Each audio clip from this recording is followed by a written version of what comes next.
উপজেলা নির্বাহী কর্মকর্তা স্ত্রীর সরকারি গাড়ি এবং গানম্যান নিয়ে কথিত স্বামী প্রতারক আশরাফুজ্জামান মিনহাজ ওরফে মিনহাজ উদ্দিন নিজেই বেরিয়ে পড়তেন ম্যাজিস্ট্রেট হয়ে। রীতিমতো মোবাইল কোর্ট বসিয়ে করতেন জরিমানা। অবৈধ এ কাজে সহযোগিতা করতেন তার কথিত স্ত্রী জিনিয়া জিন্নাত। অভিযোগ, সেই ম্যাজিস্ট্রেটেরই সরকারি গাড়ি চালক রুবেলের। এসব অপরাধের প্রতিবাদ করায় মিথ্যা অভিযোগে তাকে বরখাস্ত করা হয়। নরসিংদী প্রতিনিধি নূরে আলম রনির প্রতিবেদন, জানাচ্ছেন AR বাদল।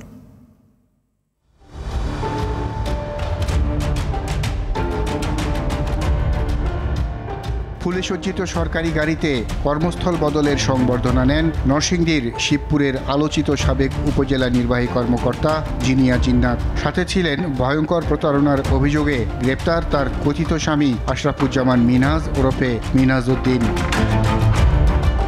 শিবপুর সীমান্তে এসে সরকারি প্রটোকলের গাড়ি ছেড়ে ওঠেন বিলাসবহুল গাড়িতে। শিবপুরের উপজেলা নির্বাহী কর্মকর্তা হিসেবে জিনিয়া জিন্নাত যোগ দিয়েছিলেন 2022 সালের 16 জানুয়ারি।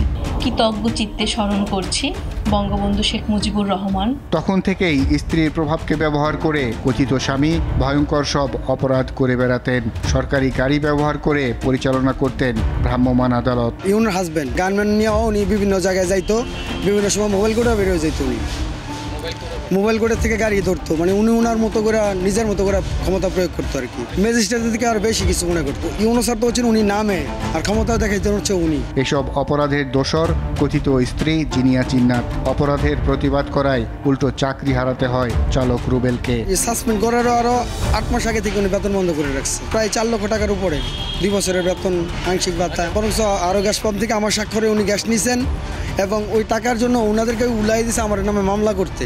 সরকারি গাড়ি মেরামত ও জ্বালানির খরচ না দিয়ে উল্টো চালককে অভিযুক্ত করে বরখাস্তপত্র তৈরির অভিযোগ জিনিয়া জিন্নাতের বিরুদ্ধে। দেলোয়ার ইঞ্জিনিয়ার্সের স্বত্বাধিকারীও বলেন জিনিয়া জিন্নাতের অভিযোগ ভিত্তিহীন। আমি টাকা পাবো, আমার টাকাটার জন্য আমি গেছি, কিন্তু আমার টাকাটা দেয়নি। প্রায় তো 50,000 টাকার মতো পাবো। নরসিংদীর বাঘহাটার সাহেব প্রতাপ এলাকার messrs Bhuiyan CNG refuelling and filling স্টেশনের ম্যানেজার রাখাল চন্দ্র বিশ্বাস জানান, চালকদের ফাঁসাতে জিনিয়া ও মিনহাজ খাতায় ড্রাইভারদের দিয়ে স্বাক্ষর করাতেন। 1,60,383 টাকা বকেয়া। এবং এই টাকার জন্য উনি থাকা অবস্থায় অনেকবার গেছি, বিভিন্ন অজুহাত দেয়ছে, বিভিন্ন তালবাহানা করছে, বিলটা দেয় নাই, ওনার ড্রাইভারকে দোষারোপ করে গেছে। রুবেলের স্ত্রী সন্তানের মুখের দিকে চেয়ে জিনিয়া জিন্নাতের কাছে স্বামীর চাকরি ফেরত চাইতে গেলেও মন গলেনি। অথচ এত সব অপকর্ম করেও বেহাল তবিয়তে আছেন আলোচিত জিনিয়া জিন্নাত। 3-4 দিন গেছি, ম্যাডাম অনেক খারাপ ব্যবহার করছে যে এই মহিলারে কেন ভিতরে পাঠাইছেন। রাষ্ট্রদ্রোহ, সন্ত্রাসী ও প্রতারণা মামলায় জিনিয়া জিন্নাতের কথিত স্বামী শরীয়তপুর কারাগারে। তবে এসব অভিযোগ অস্বীকার করেন জিনিয়া জিন্নাত। আসলে এগুলো অযৌক্তিক কথা এবং পুরোপুরি হচ্ছে ভিত্তিহীন কথা। ঠিক আছে, এরকম অযৌক্তিক ভিত্তিহীন কথা বললে হবে না। AR বাদল, RTV, ঢাকা।